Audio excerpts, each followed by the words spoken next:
کہیں گے اللہ تعالیٰ، یعنی یہ سارے کام اللہ ہی کر سکتا ہے۔ سورہ المومنین کی آیت نمبر 84 اور 89 میں اللہ فرما رہا ہے وغیرہ من الآیات۔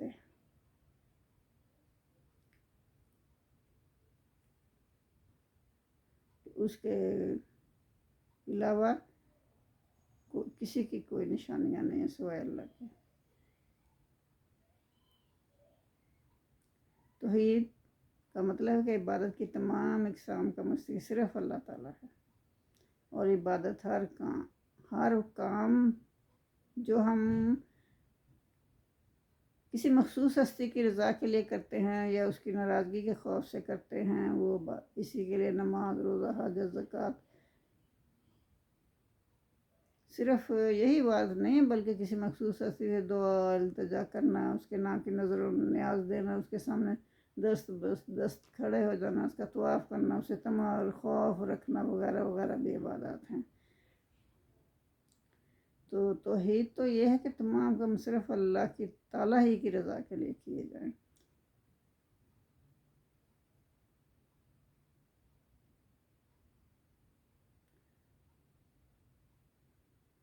توحید صفات کا مطلب کیا ہے؟ توحید صفات کا مطلب یہ ہے کہ اللہ تعالیٰ کی جو صفات قرآن مجید میں بیان ہوئی ہیں نا، ان کو بغیر کسی تعویل اور تحریف کے تسلیم کر لیا جائے، اور وہ صفات اس انداز میں کسی اور کے اندر نہ ماننے، مثلا جس طرح اس کی صفت علم غیب ہے یا دور اور نزدیک سے ہر ایک کی فریاد سننے پر وہ قادر ہے، کائنات میں ہر طرح کا تصرف کرنے کا اسے ہی اختیار حاصل ہے، یا اس قسم کے اور صفات الہیہ ہیں، ان میں سے کوئی بھی صفت اللہ کے سوا کسی اور نبی یا ولی یا کسی شخص کے اندر تسلیم نہ کی جائے۔ اگر تسلیم کی جائیں گی تو یہ شرک ہوگا۔ افسوس کے قبر پرستوں میں شرک کی یہ قسم بھی عام ہے۔ انہوں نے اللہ کی مذکورہ صفات میں بہت سے بندوں کو بھی شریک کر رکھا ہے۔ ہدایت کے کئی مفہوم ہیں، پھر اہدنا صراط مستقیم، ہم سیدھا راستہ دکھا، یہ ہم کہہ رہے ہیں نا نماز میں دعا کر رہے ہیں۔ تو ہدایت کے کئی مفہوم ہیں، سیدھے راستے کی طرف رہنمائی کرنا، راستے پر چلا دینا، منزل مقصود تک پہنچا دینا۔ تو یہاں ہم یہی دعا کرتے ہیں کہ اللہ ہمیں صراط مستقیم کی طرف رہنمائی فرما، اس پر چلنے کی توفیق دے، اس پر استقامت نصیب فرما، تاکہ ہمیں تیری رضا حاصل ہو جائے اور ہمیں منزل مقصود مل جائے۔ تو یہ صراط مستقیم محض عقل اور ذہانت سے حاصل نہیں ہو سکتی۔ یہ صراط مستقیم وہی ہے، یعنی کہ اسلام ہے، جسے نبی صلی اللہ علیہ وآلہ وسلم نے دنیا کے سامنے پیش فرمایا، جو اب قرآن اور احادیث میں محفوظ ہے۔ صراط مستقیم کی وضاحت یہ ہے کہ یہ سیدھا راستہ وہ ہے جس پر وہ لوگ چلے جن پر تیرا نام ہوا۔ صراط الذین انعمت علیہم غیر انعمت علیہم، یہاں تک ابھی ہم کرتے ہیں۔ تو صراط مستقیم کی وضاحت یہ ہے کہ سیدھا راستہ وہ جس پر وہ لوگ چلے۔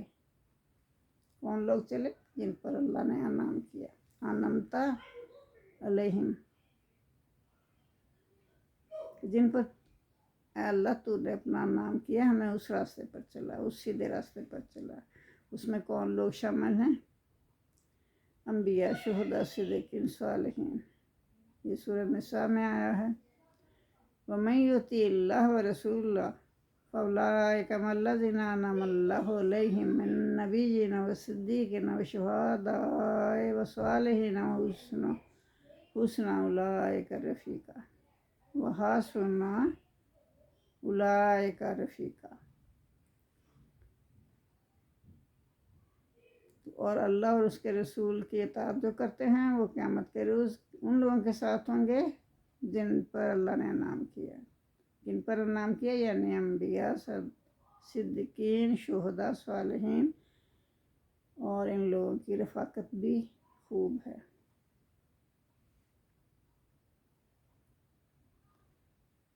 اس آیت میں یہ بھی وضاحت کر دی گئی ہے کہ نام یافتہ لوگوں کا یہ راستہ اطاعت اللہ اور اطاعت رسول صلی اللہ علیہ وآلہ وسلم کا راستہ ہے، کوئی اور راستہ نہیں ہے۔ تو بعض روایت سے یہ ثابت ہے کہ مغضوب علیہم وللضالین، مغضوب علیہم یعنی جن پر اللہ کا غضب ہوا۔ تو کون تھے وہ؟ مراد اللہ، یہاں اللہ کی مراد یہ ہے کہ یہودی ضالین تھے، گمراہ تھے۔ انصارہ جو ہے وہ بھی گمراہوں میں شامل ہیں۔ وللضالین، مغضوب علیہم وللضالین، اور جن پر تیرا غضب ہوا اور جو گمراہ تھے۔ تو کون تھے وہ لوگ؟ تو یہاں اللہ فرما رہا ہے نا کہ یہودی، نصارہ، یہ دونوں گمراہ تھے۔ تو ابن ابی حاتم کہتے ہیں کہ مفسرین کے درمیان اس میں کوئی اختلاف نہیں۔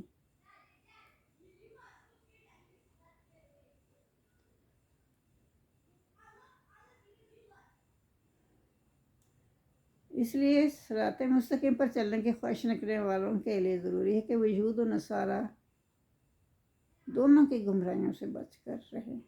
یہود کی بڑی گمراہی کیا تھی؟ یہودیوں کی بڑی گمراہی یہ تھی کہ وہ جانتے بوجھتے صحیح راستے پر نہیں چلتے تھے، آیات الہی میں رد و بدل کرتے تھے، ہیلا کرنے سے گریز نہیں کرتے تھے، حضرت عزیر علیہ السلام کو ابن اللہ کہتے تھے، نعوذ باللہ، اپنے احبار اور رہبان کو حرام و حلال کرنے کا مجاز سمجھتے تھے۔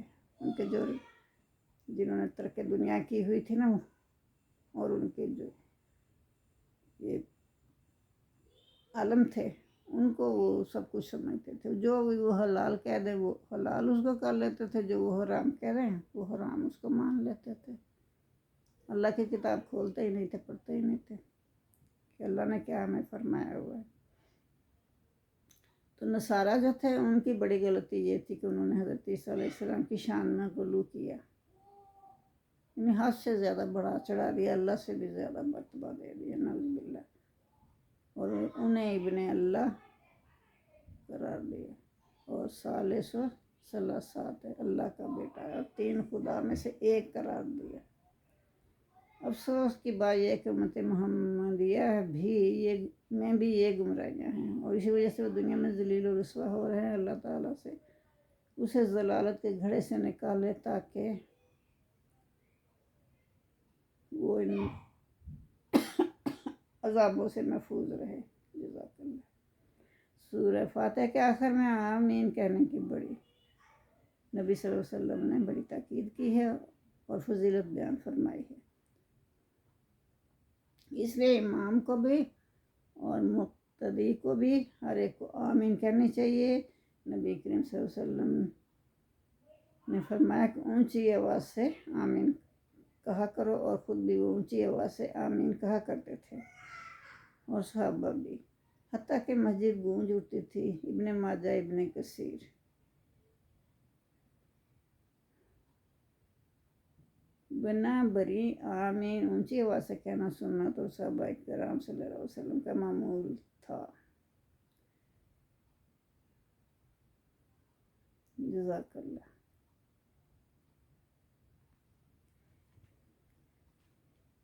تو یہ آج سورہ الفاتحہ کی ہم نے تفسیر بیان کی ہے۔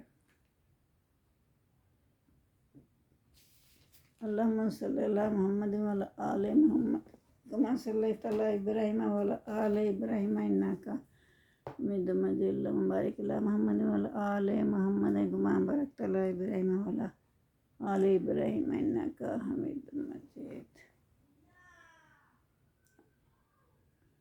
اللهم صل على محمد وعلى آل محمد كما صليت على إبراهيم وعلى آل إبراهيم إنك حميد مجيد اللهم بارك على محمد وعلى آل محمد كما باركت على إبراهيم وعلى آل إبراهيم إنك حميد مجيد